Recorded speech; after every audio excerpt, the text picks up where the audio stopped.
31살에 최연소 상장회사 회장이 되고 32살에 중국 최초로 세계 청년 창업자 대상을 받은 상업 천재가 있었습니다. 그는 말 그대로 무에서 유를 창조한 사람이었죠. 하지만 상업 세계는 전쟁터나 다름없었습니다. 그가 한마디로 큰 어려움에 빠지게 되었었거든요. 결국 자존심 때문에 내뱉은 말이 그를 공경에 빠뜨리고 말았죠. 그는 끝까지 싸웠고 나라에 495억 위안, 즉 9조 3천억 원을 기부했지만 구제받지 못했습니다. 결국 그의 삶은 40세에 비극적으로 끝나버렸습니다. 이 모든 것이 단순히 돈의 게임일까요? 아니면 권력 싸움이었을까요? 안녕하세요. 여기는 미스터리 수사국입니다. 영화나 문학 작품에서 종종 등장하는 행동이 하나 있습니다. 주로 고용주가 타인을 고용해 사람을 해치거나 입막음을 위해 사례를 지시하는 내용입니다. 예술은 현실에서 비롯된다고 하죠. 실제로도 이러한 사건들이 끊임없이 일어나며 그 안에 숨겨진 진실은 우리를 종종 놀라게 합니다. 오늘 이야기할 사건은 바로 돈을 주고 사람을 해친 사건입니다. 비록 10여 년이 지났지만 이 이야기는 충분히 복잡하고 극적입니다. 가장 흥미로운 점은 이 사건의 주인공이 상업계의 전설적인 인물이라는 것입니다. 그의 이름은 위안바오 징입니다. 그는 몇 년 만에 맨손으로 시작해 수십억 자산을 가진 거부가 되었습니다. 그는 한때 중국에서 가장 젊은 상장기업 회장이었으며 그가 세운 사업 제국은 부동산에서부터 기술까지 다양한 분야에 걸쳐 있었고 사회 전반에 걸쳐 큰 영향을 미쳤습니다. 그러나 돈을 주고 사람을 해친 사건은 이 거대 사업가의 영광스러운 삶을 갑작스럽게 끝내버렸습니다. 아징은 2006년에 사형을 선고받았고 사건의 피해자인 왕싱은 경찰계의 엘리트로 한때 경찰계의 명탐정으로 불리던 인물이었습니다. 이 두 사람은 원래 절친한 형제였는데 어떻게 이익 다툼이 형제를 반목하게 만들었는지, 과연 그때 무슨 일이 있었는지 많은 궁금증을 자아냅니다. 그렇다면 이제 시간을 되돌려 이 이야기가 어떻게 시작되었는지 함께 살펴보겠습니다. 1995년 여름, 베이징으로 향하는 기차가 두 명의 젊은이의 인생을 다시 한번 교차시켰습니다. 서로 알지 못했던 이 두 사람의 만남은 그들의 삶에 복잡하면서도 긴밀한 관계를 만들어 주었고 이후 인생에서 가장 중요한 전환점이 되었습니다. 1966년 아징은 랴오닝성 랴오양시의 가난한 가정에서 태어났습니다. 그는 5형제 중 셋째였고 비록 집안 형편은 어려웠지만 어릴 적부터 공부를 통해 자신의 운명을 바꾸겠다는 다짐을 했습니다. 그리고 그는 명확한 목표를 가지고 있었습니다. 바로 베이징에서 대학에 가는 것이었습니다. 1983년 대학 입시가 끝났을 때 그의 점수는 결코 낮지 않았고 많은 학교의 합격 기준을 충족했지만 유독 그가 간절히 원했던 베이징의 대학에는 들어갈 수 없었습니다. 이러한 집념이 그로 하여금 재수를 선택하게 만들었습니다. 2해 동안의 고된 준비 끝에 1985년 아징은 마침내 꿈을 이뤄 중국 정법대학에 합격했습니다. 당시 중국은 의무 교육조차도 보편화되지 않았던 시절이었고 대부분의 사람들은 고등학교를 졸업하고 전문학교에 진학하거나 바로 취업을 했습니다. 아진과 같은 대학생은 매우 귀한 존재였으며 더군다나 그가 합격한 곳은 베이징의 명문대학이었으니 이점만 보더라도 아징이란 사람이 장차 큰일을 해낼 것이라는 점을 짐작할 수 있었습니다. 밝은 미래에 대한 기대를 안고 아징은 베이징행 기차에 올랐습니다. 그 여정에서 그는 랴오양 출신의 또 다른 사람을 만났습니다. 그의 이름은 왕싱이었고 경찰 제복을 입고 있던 왕싱의 늠름한 모습에 학교에 들어가 보지 못한 아징은 큰 호감을 느꼈습니다.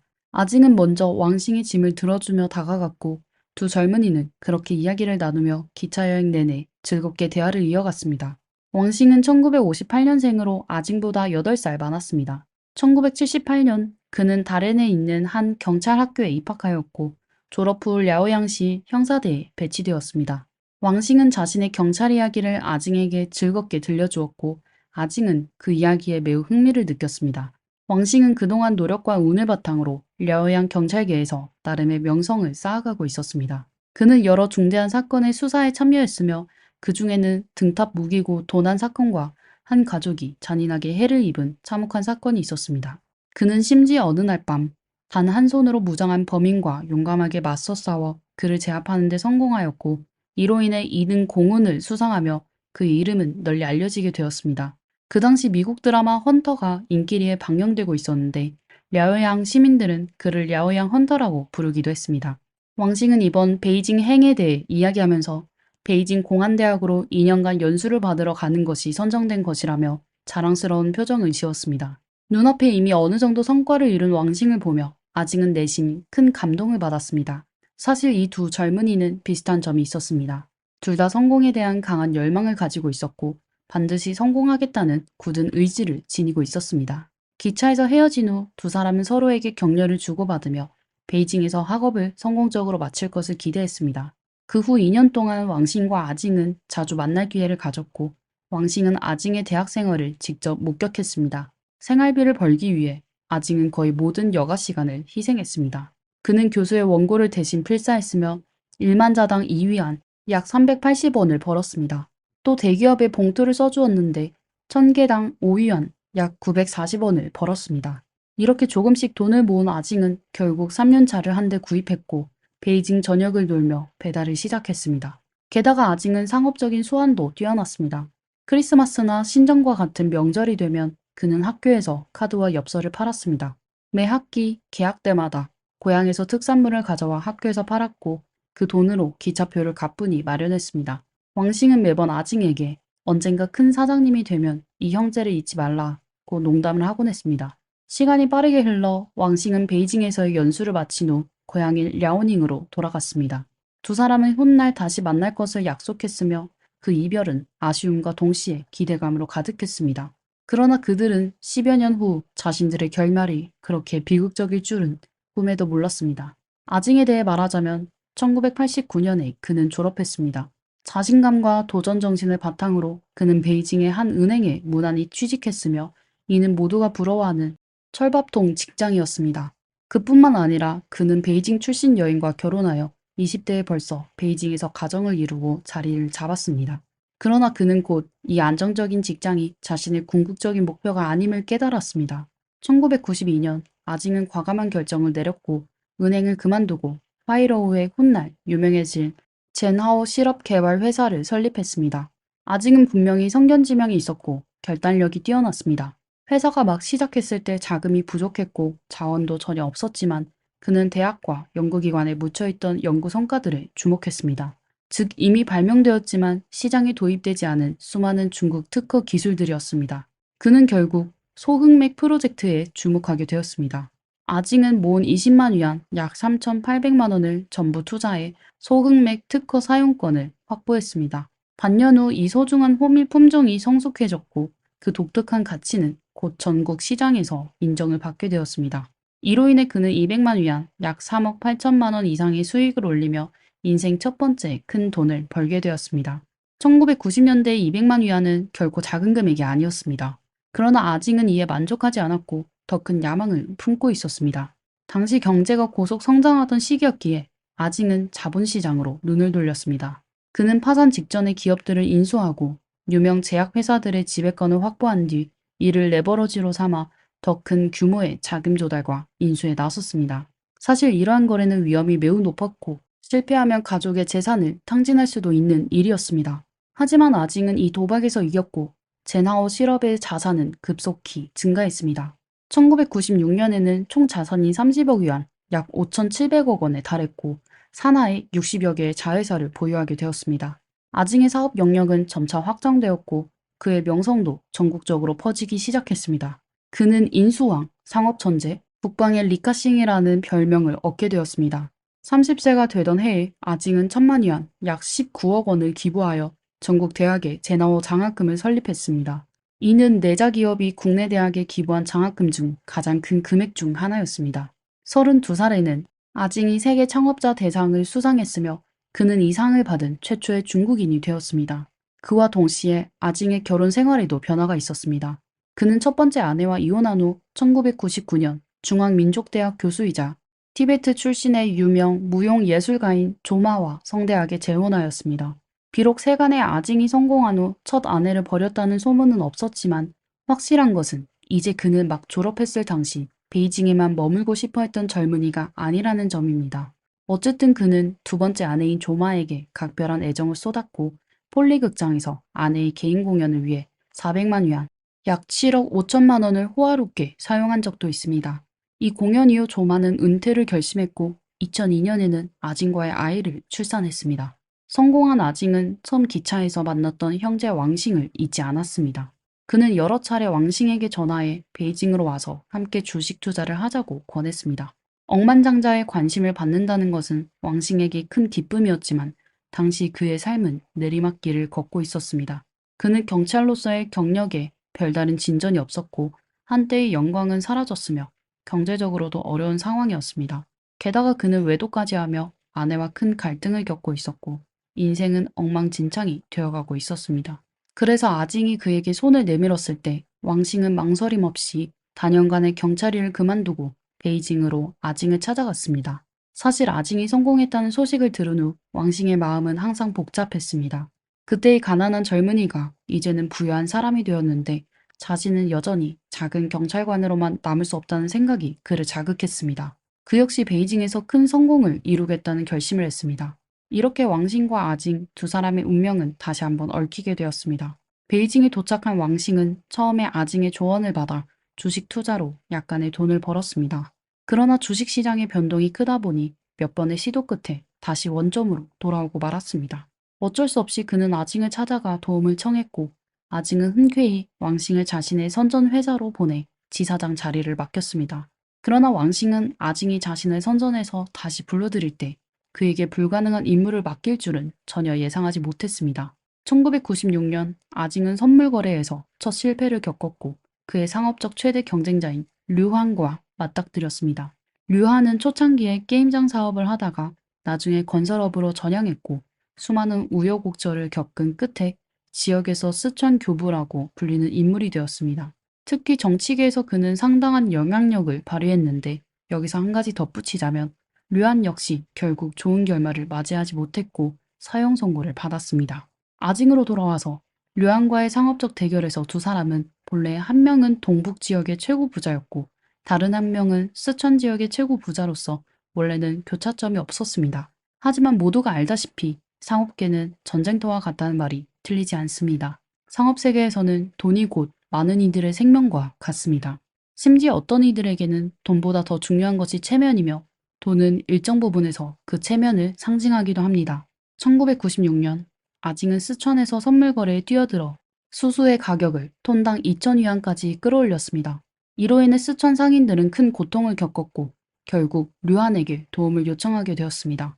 류안은 이미 1994년에 하이난으로 가서 대두, 철강 등의 선물 거래로 큰 이익을 본 상태였습니다.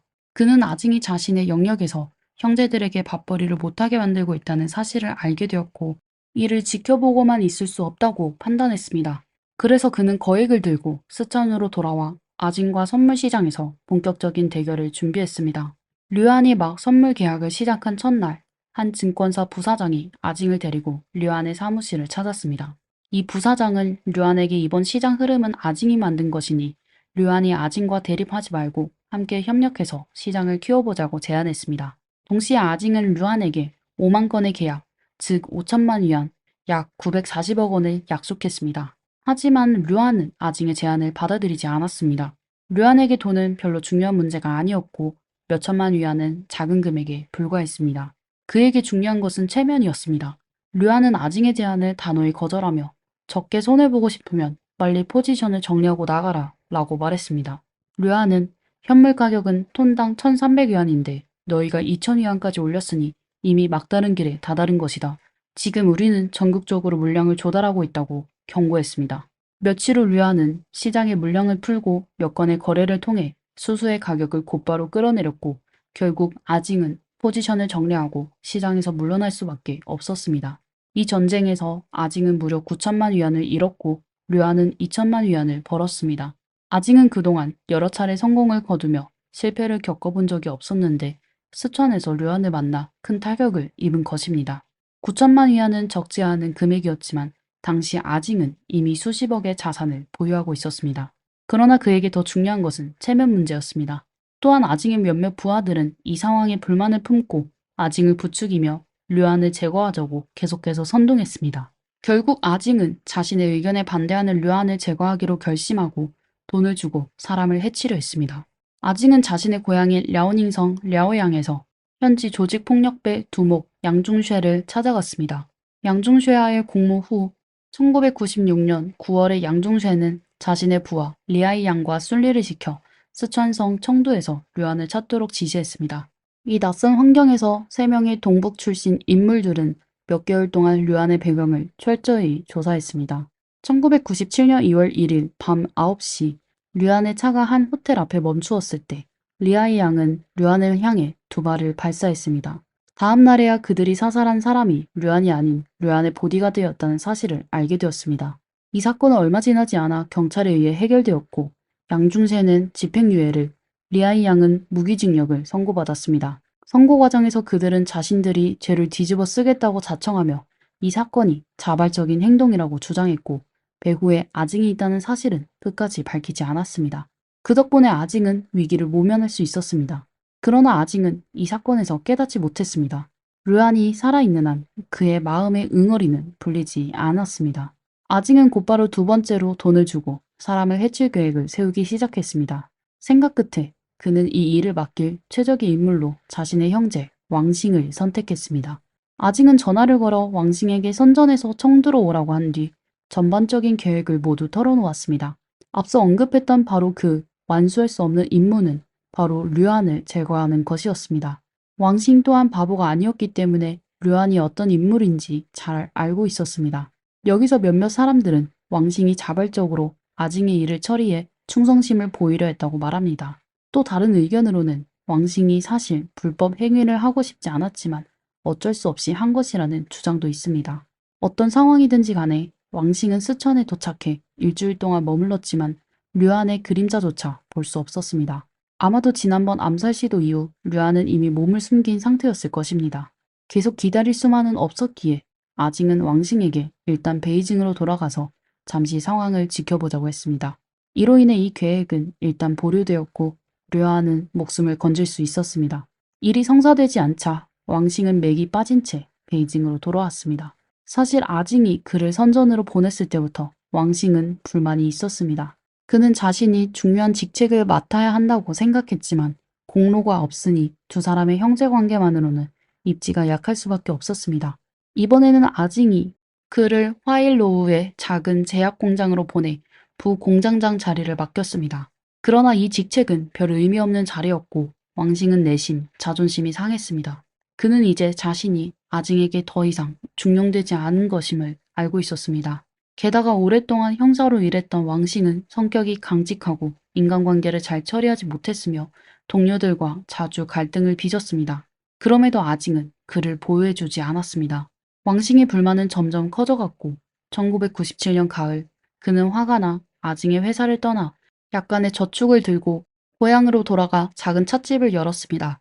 그러나 5, 6년 동안 아무런 성과도 얻지 못했고 차 한 대 살 돈도 벌지 못했습니다. 중년이 된 왕싱은 운명을 원망하기 시작했습니다.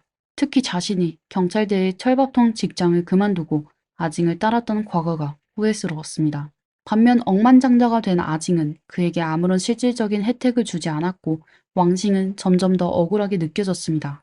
1998년부터 2001년 사이 왕싱은 여러 차례 아징을 협박하며 자신에게 보상하지 않으면 돈을 주고 사람을 해치려 한 사건을 폭로하겠다고 위협했습니다. 한동안 아징의 집 주변에는 동북 지방 사투리를 쓰는 낯선 사람들이 자주 나타났고 돈을 주지 않으면 가족을 몰살시키겠다는 전화도 계속 걸려왔습니다. 아징은 이번에 왕싱이 정말로 진지하다는 것을 알게 되었습니다. 하지만 이런 위협을 받는 상황에서도 아징은 경찰에 신고할 수 없었습니다. 왕싱이 알고 있는 것이 너무 많았고 특히 류안을 해치려고 사람을 고용했던 일이 발각되어서는 절대로 안 되었기 때문입니다. 그래서 아징은 왕싱이 반드시 죽어야만 자신이 살아남을 수 있다고 결심했습니다. 이 시점에서 아징은 외부 사람을 전혀 믿지 않았고 결국 그의 둘째 형인 바오치에게 30만 위안, 약 5,700만 원을 주고 왕싱을 제거하라고 지시했습니다. 바오치는 랴오양으로 돌아간 뒤 서촌 형제인 바오성과 바오푸를 찾아가 함께 왕싱을 해치기 위한 계획을 세웠습니다. 2001년 초 어느 날 밤 왕싱의 집 초인종이 울렸고 밖에서 누군가가 왕싱 내려와 라고 외쳤습니다. 이 사건이 있은 후 왕싱은 원한을 가진 사람들이 자신을 찾아왔다는 것을 직감하고 시골에 있는 먼 친척집으로 몸을 숨겼습니다. 2달 후 왕싱은 이제 괜찮을 것이라고 생각했습니다. 2001년 11월 15일 저녁 6시경 이미 어둠이 내려앉은 길가에서 아무런 방비도 하지 않은 왕싱은 전화를 받으며 걷고 있었습니다. 그 순간 갑자기 뒤에서 한 검은 그림자가 뛰어들어 왕싱을 마구 찔렀습니다. 그는 달리면서 살려달라고 외쳤고 마침 지나가던 택시가 그를 병원으로 데려갔습니다. 왕싱은 간과 장이 손상되는 증상을 입었으며 병원에 도착했을 때 이미 쇼크 상태였습니다. 다행히도 빠른 응급조치 덕분에 목숨을 건질 수 있었습니다. 여러 가능성을 검토한 후 왕싱은 이 사건이 아징이 사람을 시켜 버린 일이며 자신을 죽이려고 한 것임을 확신했습니다. 그는 이제 물러설 곳이 없었고 아징과 끝장을 보겠다고 결심했습니다. 2002년 8월 23일 왕싱은 공항국으로 가서 아징을 고발했습니다. 그 내용에는 왕싱이 알고 있던 아징의 16억 위안, 약 3천억 원의 공금 횡령, 양중쇠를 시켜 류안을 해치려 했던 사건 등이 포함되어 있었습니다. 한편 아징은 왕싱을 제거하지 않으면 더 큰 문제가 생길 것을 직감했습니다. 2003년 10월 4일 밤 11시 30분경 마작을 마치고 집으로 돌아온 왕싱은 차에서 내려 집 현관으로 향했습니다. 초인종을 막 누르려던 순간 어둠 속에 숨어있던 범인이 무기를 들어 왕싱에게 방아쇠를 당겼습니다. 총성이 울리며 왕싱은 피를 흘리며 쓰러졌습니다. 문을 연 여성은 푸샤오 춘이었고 그녀는 왕싱이 예전에 외도로 만났던 여성이었습니다. 왕싱이 베이징에서 돌아온 후 두 사람은 계속 동거하고 있었습니다. 푸샤오 춘은 바닥에 쓰러져 피투성이가 된 왕싱을 보자마자 절망하며 오열했습니다. 약 10분 후 경찰과 구급차가 현장에 도착했지만 왕싱은 현장에서 사망한 것으로 확인되었습니다. 자신의 집 앞에서 무기 공격을 받아 사망한 전 형사대장 사건은 공안 당국의 큰 주목을 받았습니다. 랴오닝성 공안청은 사건을 철저히 조사하기 위해 대규모 경찰 병력을 동원해 특별수사팀을 구성했습니다. 경찰은 왕싱이 사직한 후의 생활과 원한 관계를 조사한 끝에 아징, 바오치, 바오선, 위안바오프 네 형제를 용의자로 특정했습니다. 사건 발생 50일 후 2003년 11월 24일 그들은 체포되어 구금되었습니다. 며칠간의 집중 신문 끝에 위안바오프가 가장 먼저 심리적 한계를 넘어서 모든 범죄 사실을 자백했습니다. 2004년 9월 9일 랴오양시 중급 인민법원은 중화인민공화국 형법에 따라 고의상해죄로 아징, 바오치, 바오선을 사형에 처하고 정치적 권리를 평생 박탈했습니다. 위안바오프 역시 고의상해죄로 사형을 선고받았지만 집행은 2년 유예되었고 정치적 권리도 평생 박탈되었습니다. 1심 판결 후 4명의 피고인은 모두 항소했지만 대중의 눈에는 이 사건이 이미 종결된 것처럼 보였습니다. 그러나 이후의 전개는 상상을 초월했습니다. 1심 과정에서 아징의 아내인 조마는 여러 차례 기자회견을 대대적으로 열었고 전국 각지에서 기자들을 대형 버스로 랴오양으로 데려왔습니다. 기자회견 동안 조마는 아징 사건에 비정상적인 권력이 개입하고 있다는 것을 증명하려는 충격적인 자료들을 제공했습니다.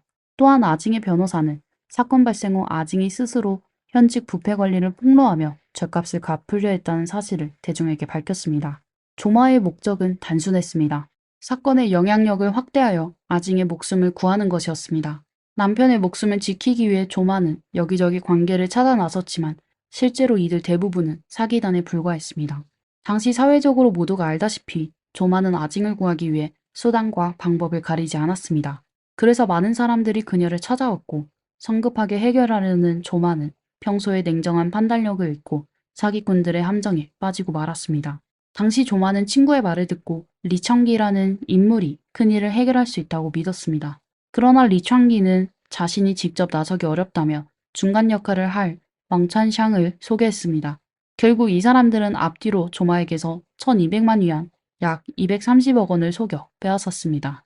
나중에 조사가 이뤄진 후에야 리청기는 농부였고 왕천샹은 키가 170cm도 안 되는 작은 노인이었으며 말조차 제대로 하지 못하는 인물이라는 사실이 밝혀졌습니다. 수사관들은 의아했습니다. 큰 풍파를 겪고 수많은 사람을 만나온 조마가 어떻게 이렇게 쉽게 그들에게 속을 수 있었을까 하는 점이었습니다. 하지만 당시 조마는 남편을 구하려는 절박함에 이성을 잃었고 아징을 구할 수만 있다면 어떤 가능성도 놓치지 않으려 했던 것입니다. 그리고 얼마 지나지 않아 사건은 또 한 번 모든 사람을 놀라게 할 새로운 전환점을 맞이했습니다. 2005년 10월 14일 원래는 아징 형제들이 사형을 집행받기로 한 날이었습니다. 그러나 총성이 울리지 않았고 오히려 사법부는 긴급히 사형 집행을 유예한다는 결정을 발표했습니다. 이는 마치 목숨을 구해주는 것처럼 들렸습니다. 그 후 교도소에서 전해진 소식은 전국을 충격에 빠뜨렸습니다. 아직은 변호사와 아내를 중간인으로 삼아 두 건의 충격적인 소식을 외부에 폭로했습니다. 그는 먼저 한 명의 흑사회 관련 국가급 고위 관리에 대해 고발했습니다. 더 주목할 만한 것은 아징이 변호사를 통해 작성한 3장 분량의 기부 선언문이었습니다. 기부 선언서에는 그가 인도네시아의 한 섬에 있는 유전의 40%의 지분을 보유하고 있다고 밝혔습니다. 당시 세계 유가를 기준으로 그의 지분 가치는 495억 위안, 약 93조 원에 달했으며 그는 이 자산을 국가에 전액 무상 기부할 의사를 표명했습니다. 10월 14일 조마는 아징과 면회를 마친 후 곧바로 베이징으로 돌아가 이 기부 절차를 즉시 진행했습니다. 10월 15일 국가의 한 부처 사무실의 주임이 조마를 접견했고 국가를 대표해 기부를 받겠다고 밝힌 후 조마에게 반복적으로 어떤 요구사항이 있는지 물었습니다. 조마는 기부를 받는 것 외에 다른 요구는 없다고 말했습니다. 조마는 언론을 통해 아징의 기부 목적이 국가 에너지 안보를 위한 것이며 이것이 그의 마지막 유언이라고 공개적으로 밝혔습니다. 하지만 중국법을 아는 사람들은 아징의 이러한 행동이 중대한 공로로 인정되어 감형 여지가 있다는 것을 알고 있었습니다. 만약 가능하다면 이것이 아징이 목숨을 구할 수 있는 마지막 기회가 될 것이었습니다. 이 놀라운 소식은 국내 주요 언론에서 빠르게 퍼졌고 심지어 국민들도 아징이 사형을 면할 것이라고 믿었습니다. 몇 달 후 최종 판결의 날이 다가왔습니다. 2006년 3월 17일 오전 랴오닝성 랴오양시 중급 인민법원에서 공판대회가 열렸고 1심 판결이 유지되었습니다. 아징이 돈을 주고 사람을 해친 사건은 법원의 공개 재판을 통해 원래의 판결이 정확하고 적절하다고 인정되었으며 재판 절차 또한 합리적이었다는 결론을 내렸습니다. 최종심에서 상소는 이루어지지 않았고 원심이 확정되었습니다. 당시 사람들은 TV와 신문에서 아징이 하얀 운동복을 입고 목에는 하얀 카타, 티베트 전통 스카프를 두르고 있는 모습을 보았습니다. 그것은 아내 조마가 그의 안녕을 기원하며 건넨 것이었습니다. 하지만 판사가 아징, 바오치, 바오선 세 사람에게 즉시 사형을 집행하라고 선고했을 때 아징은 나는 사람을 해치지 않았다. 나는 억울하다. 나는 고발할 것이 있다. 라고 외쳤지만 모든 것은 이미 정해진 상황이었습니다. 결국 2006년 3월 17일 오전 8시 20분 아징 형제 세 사람은 법정 경관에 의해 사형장으로 끌려갔습니다. 이때 아징의 나이는 겨우 40세였습니다.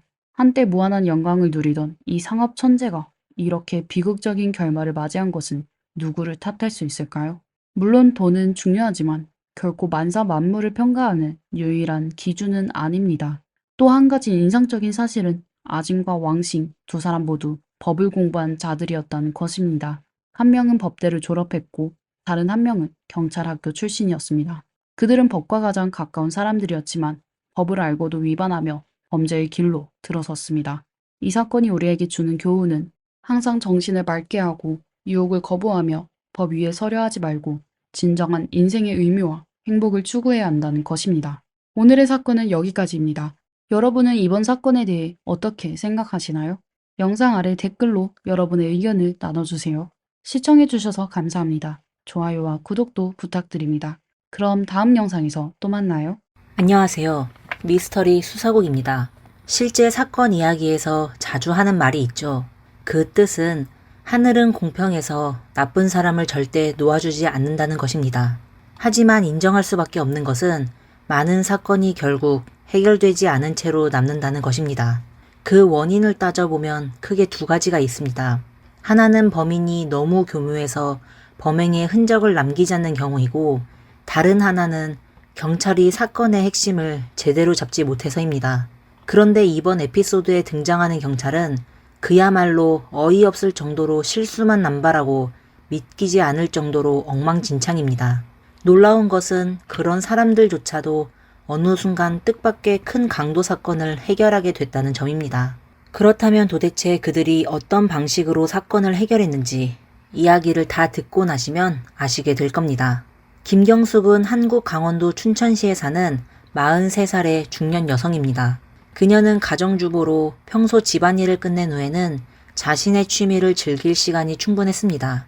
그런데 김경숙의 취미는 조금 독특한 면이 있었는데 그녀는 특히 사우나를 매우 좋아했습니다. 어쨌든 2006년 7월 21일 김경숙은 평소와 다름없이 집안일을 모두 마친 후 교회에 있는 한 사우나에 가서 휴식을 취할 계획이었습니다. 평소와 달랐던 유일한 차이점은 이번에는 혼자가 아니라 친구 곽금자와 함께 갔다는 것입니다. 시간이 오후 5시 30분쯤 되었을 때 김경숙은 집으로 전화를 걸어 자신이 사우나를 다녀왔다고 말하며 집에 가는 길에 먹을 것을 사갈 테니 저녁을 따로 준비할 필요가 없다고 전했습니다. 하지만 이 평범하기 그지없는 전화통화가 그녀의 마지막 대화가 될 줄은 아무도 몰랐습니다. 김경숙과 곽금자는 그렇게 갑자기 사라져버렸고 완전히 연락이 끊겼습니다. 다행히도 양측 가족들은 주저하는 성격이 아니었고 뭔가 이상하다는 것을 느낀 즉시 그날 밤 경찰에 실종 신고를 했습니다.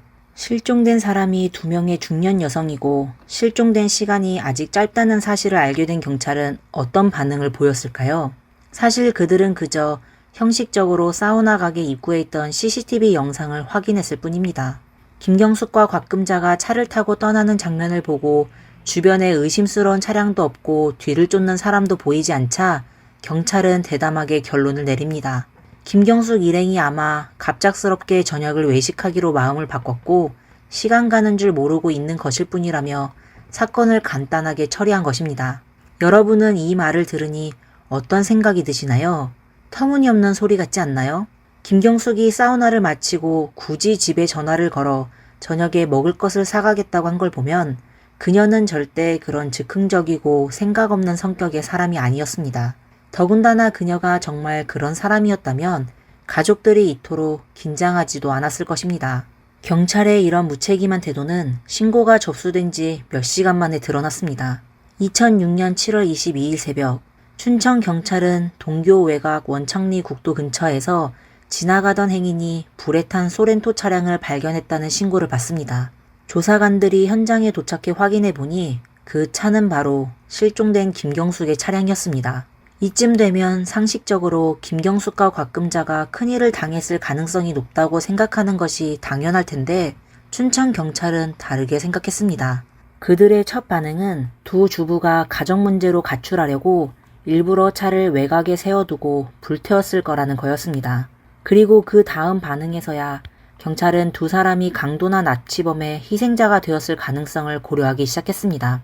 차가 불에 타서 뼈대만 남은 상태였기 때문에 그 안에서 어떤 단서를 찾는 것은 이미 불가능에 가까웠습니다. 게다가 차량이 발견된 동교 외곽은 비교적 외진 지역이라 목격자도 없고 CCTV도 없었습니다. 이러한 상황에서 경찰은 두 사람의 사회적 관계를 조사하는 수밖에 없었습니다.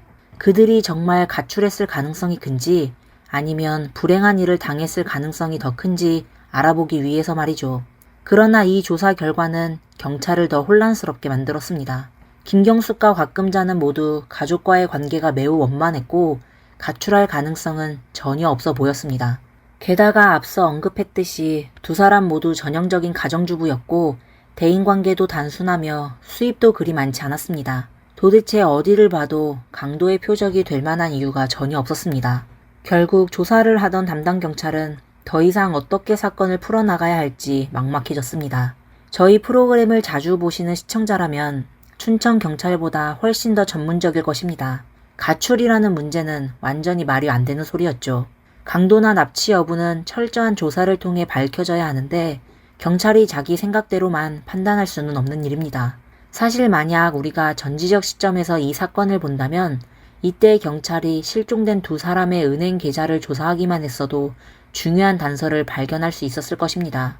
실종 사건이 발생한 그날 밤 두 사람의 계좌에서 총 90만 원의 현금이 인출되었기 때문입니다. 다른 곳에 CCTV가 없을지라도 은행에는 분명히 CCTV가 있을 것입니다. 따라서 범인의 범행 수법이 그리 교묘하지도 않다는 것을 알 수 있습니다. 경찰이 이 단서를 따라가기만 했더라면 사건 해결은 시간 문제였을 것입니다. 하지만 안타깝게도 경찰은 이 모든 것을 전혀 하지 않았습니다. 정말 어처구니 없는 일이죠. 하지만 더 황당한 일이 뒤에 기다리고 있습니다. 실종 사건이 발생한 지 며칠 후 또다시 춘천경찰에 신고가 접수되었습니다. 56번 국도 옆 숲속에서 알몸으로 서로 겹쳐져 있는 두 구의 시신이 발견되었다는 내용입니다. 굳이 말하지 않아도 여러분은 이미 짐작하셨겠지만 현장에서 발견된 유품과 DNA 검사 결과를 통해 이 두 구의 시신은 오랫동안 실종 상태였던 김경숙과 곽금자의 것으로 확인되었습니다. 가족들은 이미 어느 정도 각오를 하고 있었지만 이 사건의 전말을 알게 된 순간 그들은 슬픔과 함께 극도의 분노를 느꼈습니다. 왜냐하면 시신이 발견된 장소가 김경숙의 불에 탄 차량에서 불과 몇백 미터 떨어진 곳이었기 때문입니다. 즉 춘천경찰이 실종된 주부들이 강도나 납치범에게 당했을 가능성을 고려하고 있었음에도 불구하고 아무런 관련 조사도 하지 않았다는 것입니다. 이쯤 되면 이제는 시신까지 발견되었으니 경찰이 사건을 심각하게 받아들이고 제대로 조사하지 않았을까라고 생각하실 수도 있습니다.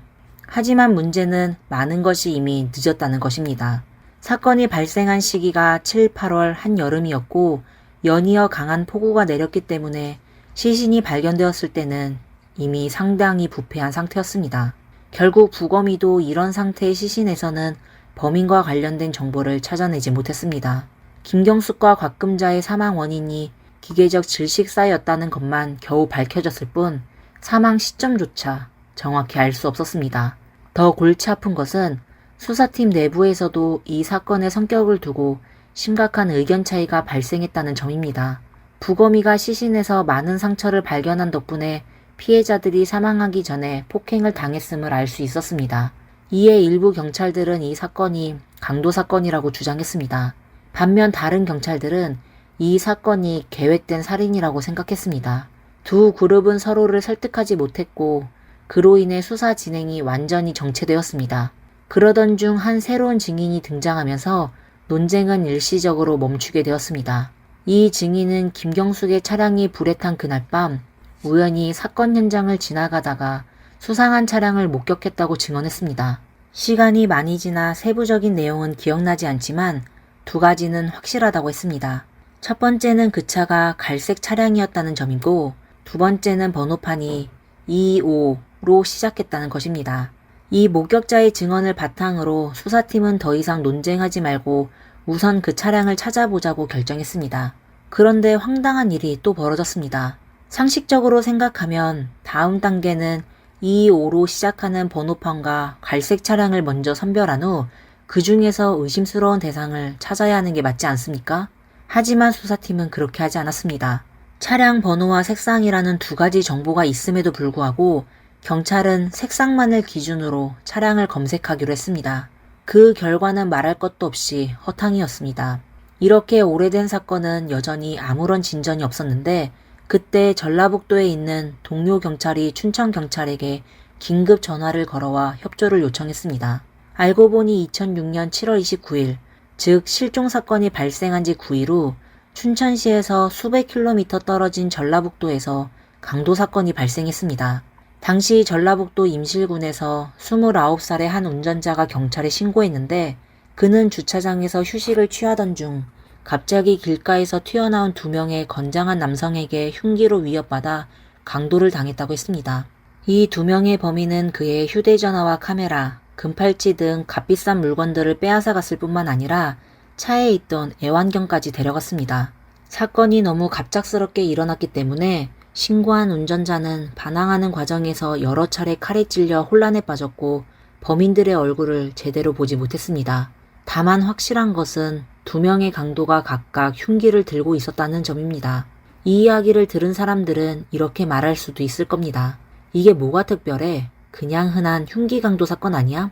게다가 전라북도에서 발생한 사건이 어떻게 춘천경찰과 관련이 있는지 의문이 들 수도 있습니다. 그 답은 간단합니다. 위에서 설명한 대로 피해자인 운전자가 제공한 단서는 사건 해결에 거의 도움이 되지 않았습니다.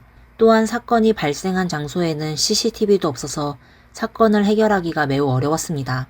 다행히도 전라북도 경찰은 춘천 경찰과는 비교할 수 없을 정도로 유능했습니다. 비록 단서는 많지 않았지만 범인들의 능숙한 범행 수법을 보아 이들이 처음으로 범행을 저지른 것이 아닐 가능성이 높다고 판단했습니다. 그래서 담당자는 최근 한국에서 비슷한 사건이 있었는지 확인하기로 했고 그 추측이 옳았음이 드러났습니다. 이틀 전인 7월 27일 서울 중구의 한 상점이 두 명의 흉기를 든 남성에게 강도를 당했습니다. 그로부터 사흘 전인 7월 24일 서울 근처 수원 화성 지역의 한 건물 3층에 위치한 한 병원이 같은 수법으로 강도를 당했습니다. 병원장은 경찰에게 2명의 남성이 흉기를 들고 있었던 것을 증언했습니다. 그리고 다시 사흘 전인 7월 21일에는 춘천시의 한 가정집에 2명의 남성이 침입해 집주인을 찔러 부상을 입히고 10만 원과 트럭 한 대를 훔쳐 달아났습니다. 이 3건의 사건에 주목하게 된 이유는 용의자가 2명의 남성이라는 점 외에도 그들이 사용한 범행 도구가 모두 정글칼로 묘사되었기 때문입니다. 이런 점에서 보아 이 사건들은 같은 범인들이 저질렀을 가능성이 매우 높았습니다. 일주일 사이에 4건의 흉악 범죄가 연달아 발생하면서 경찰도 사건을 심각하게 받아들이기 시작했습니다. 만약 빠르게 사건을 해결하지 않으면 범인들이 계속해서 범행을 저지를 가능성이 컸기 때문입니다. 7월 21일에 춘천에서 발생한 사건이 시스템상으로 확인된 일련의 강도 사건 중 첫 번째 사건이었습니다. 일반적으로 첫 번째 사건에서는 많은 단서가 남아있을 가능성이 큽니다. 왜냐하면 그 당시 범인들은 범행에 아직 익숙하지 않았기 때문입니다. 이런 이유로 전라북도 경찰은 춘천 경찰에 협조를 요청하게 된 것입니다. 결과는 예상할 수 있듯이 춘천 경찰은 살인사건조차 대수롭지 않게 여겼으니 가택 침입 강도 사건에 대해서는 더 말할 것도 없었습니다. 결국 전라북도 경찰은 춘천 경찰로부터 아무런 도움도 받지 못했을 뿐만 아니라 오히려 그들에게 몇 마디 훈계를 듣게 되었습니다. 왜냐하면 여러분도 기억하실지 모르겠지만 김경숙과 곽금자가 실종된 날이 바로 7월 21일이었습니다. 다시 말해 그날 춘천에서 가택 침입 강도 사건과 강도 살인 사건이 동시에 발생한 것입니다. 그래서 전라북도 경찰은 춘천 경찰에게 두 사건의 경관성을 조사해보라고 제안했습니다. 만약 같은 범인들이 저지른 것이라면 이건 단순한 연쇄강도 사건이 아니라 연쇄강도 살인사건일 수도 있으며 그 위험성은 훨씬 더 커진다는 것이었습니다. 하지만 춘천 경찰은 이 제안에 전혀 신경 쓰지 않았습니다. 그들은 자신만만하게 전라북도 경찰에게 두 사건은 전혀 연관성이 없다고 말했습니다. 그 이유는 간단했습니다. 지금까지 발생한 4건의 강도 사건에서 피해자들이 다친 것은 사실이지만 범인들은 누구도 살해하지 않았습니다. 김경숙과 곽금자는 중년 여성으로서 범인들에게 큰 위협이 될 리 없었기 때문에 범인들이 갑자기 살해로 범행 수법을 바꿀 이유가 없다는 것이 춘천 경찰의 주장입니다. 게다가 다른 강도 사건들은 모두 7월 21일 이후에 발생했습니다. 만약 범인들이 정말로 범행 수법을 바꿨다면 21일 이후의 사건들도 모두 강도 살인 사건이어야 했겠죠. 하지만 실제로는 그렇지 않았기 때문에 춘천경찰은 김경숙과 곽금자의 사건이 연쇄 강도 사건과는 무관하다고 확신했습니다.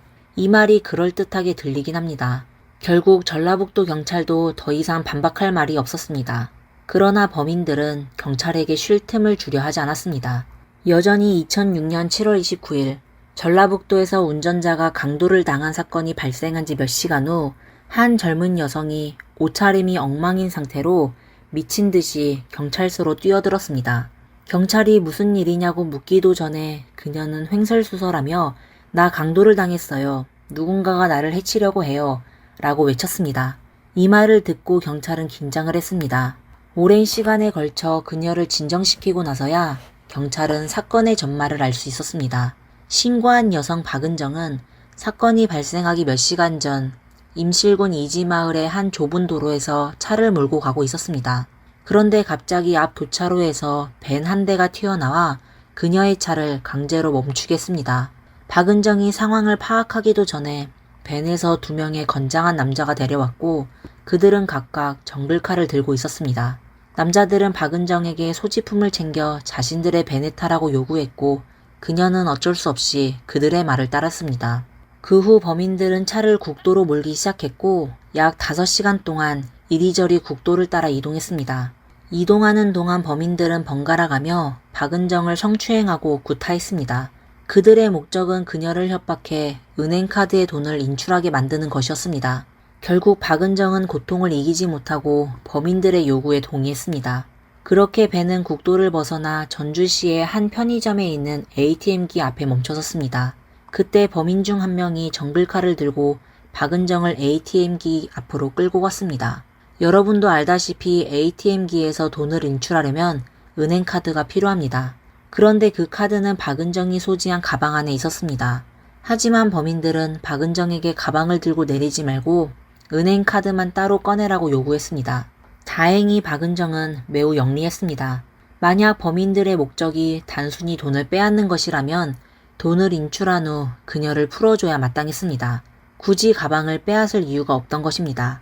게다가 이미 몇 시간 동안 가방 안에 있는 값비싼 물건은 다 털어갔기 때문에 범인들이 가방을 고집하는 이유는 단 하나, 그들은 애초부터 그녀를 풀어줄 생각이 없었다는 결론에 도달했습니다. 돈을 빼앗고도 그녀를 풀어주지 않겠다는 것은 결국 그녀를 죽일 계획이었다는 것입니다. 이 생각이 들자 박은정은 더 이상 머뭇거리지 않았습니다. 범인들이 주위를 둘러보는 틈을 타 박은정은 힘껏 결박에서 벗어나 목숨을 걸고 달리기 시작했습니다. 그녀는 소리치며 살려주세요라고 외쳤고 마침 그때 몇몇 행인이 지나가고 있었습니다. 아마도 그 때문인지 범인들은 그녀를 추격하지 못했고 박은정은 무사히 도망쳐 경찰에 신고할 수 있었습니다. 사건 이후 박은정은 심각한 PTSD 증상을 겪었지만 몇 시간 동안 범인들과 함께 있었던 덕분에 두 사람의 얼굴을 기억하고 있었고 자신을 납치한 벤 차량의 번호판 마지막 두 자리를 알아냈습니다. 이 중요한 단서 덕분에 수사관들은 큰 희망을 가졌습니다. 박은정이 제공한 정보를 토대로 경찰은 즉시 수사에 나섰고 뜻밖에도 전혀 상관없어 보였던 한 사건이 경찰을 여론의 중심으로 끌어들이게 되었습니다. 2006년 8월 3일 박은정 사건이 발생한 지 4일 후 전라남도 광주광역시의 한 카페에서 51살의 여주인이 살해당하는 사건이 발생했습니다. 확인 결과 카페 내에서 20만 원의 현금이 사라졌지만 부검 결과에 따르면 피해자는 사망 전에 고문을 당했고 몸 곳곳에 흉기에 의한 상처가 있었습니다. 한마디로 현장은 처참한 상태였으며 이에 따라 현지 경찰은 이 사건을 원한에 의한 살인으로 규정했습니다. 하지만 이 사건은 일반 대중들에게 큰 공포를 불러일으켰습니다. 언론 보도가 이어지면서 사람들은 최근 발생한 연쇄 강도 사건에 큰 관심을 가지기 시작했습니다. 과거에 비슷한 사건이 발생했을 때도 범인들은 보통 특정 지역에서만 범행을 저질렀습니다. 그러나 이번 강도범들은 활동 범위가 매우 넓어 한국 전역이 불안에 떨고 있었습니다. 그나마 다행인 것은 몇몇 피해자들이 무사히 목숨을 건졌기 때문에 큰 사회적 파장은 일어나지 않았다는 점입니다. 하지만 이제 상황이 달라졌습니다. 일부 시민들의 눈에는 카페 살인 사건의 시간과 장소가 연쇄 강도 사건들과 유사해 보였고 자연스럽게 이 사건도 같은 범죄로 분류되었습니다. 이에 따라 연쇄 강도 사건에 또 하나의 사건이 추가된 셈이 되었습니다. 더 중요한 점은 강도들이 처음에는 단순히 재물만 노리던 것에서 점점 재물을 강탈하고 살인까지 저지르는 수준으로 범행이 악화되었다는 점입니다. 이로 인해 대중의 분노는 폭발했고 심지어 경찰에게 사건을 조속히 해결하라는 내용의 연맹 서한까지 보내는 상황에 이르렀습니다. 반면 경찰도 이 시점에 나서서 카페 사건이 연쇄강도 사건과 무관하다고 해명해봤자 아무도 믿지 않을 것이라는 사실을 알고 있었습니다. 여론을 잠재우기 위해서는 사건을 해결하는 것만이 유일한 방법이었습니다. 다행히도 경찰의 이전 수사 작업에서 이미 유의미한 진전이 있었습니다. 일정 기간의 조사와 대조 작업을 거쳐 경찰은 총 20여 명의 용의자 사진을 출연했습니다. 생존자인 박은정은 그 사진들을 한번 훑어본 후 바로 2명을 지목했습니다. 그들은 각각 39살의 김동철과 30살의 조영석이었습니다. 경찰은 박은정의 지목에 대해 전혀 의심하지 않았습니다. 왜냐하면 김동철과 조영석의 범죄 기록은 많다는 말로는 설명이 부족할 정도였기 때문입니다. 그들의 전반적인 인생은 범죄로 가득 차 있었고 범죄 외에는 한 일이 없다고 할 수 있었습니다.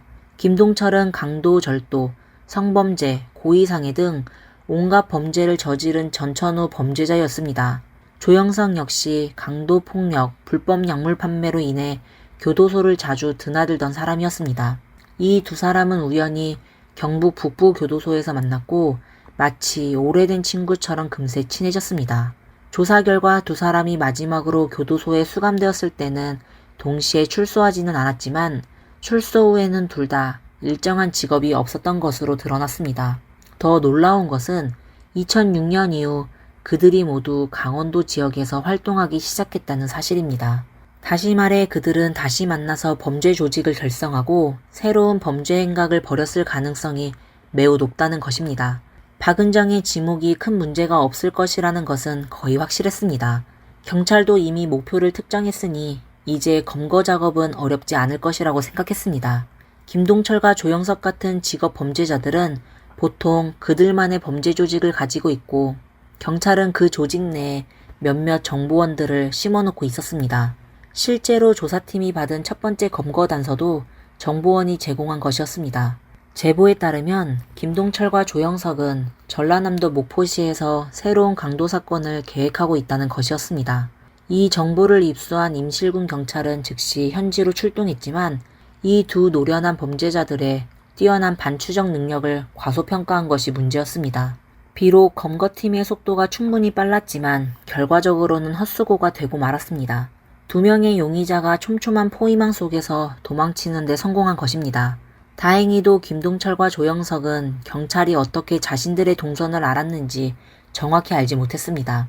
그들은 단순히 무작위 강도 행각을 벌이는 것이 더 이상 가능하지 않다고 생각했을 뿐입니다.